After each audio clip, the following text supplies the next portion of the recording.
আপনারা সবাই যারা আমার চ্যানেল নতুন তারা দেখতেছেন। এই যে দেখেন, কিছুদিন আগে আমি এখানে ভুট্টা ক্ষেতগুলো দেখেছিলাম। খুব ছোট ছোট ছিল ভুট্টা ক্ষেতগুলো, তো ছোট ছিল যে এত দ্রুত বড় হয়ে গেল। কত হবে, 25 দিন কি 26-27 দিন আগে আমি দেখিয়েছিলাম।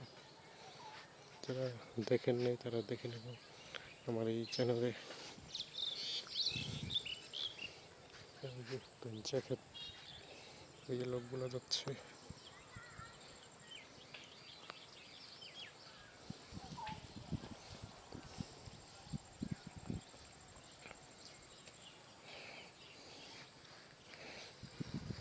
তো ভুট্টাগুলো বড় হবে। আমি আবার 1 মাস পরে আবার আপনাদেরকে দেখাবো কতটুকু বড় হয়।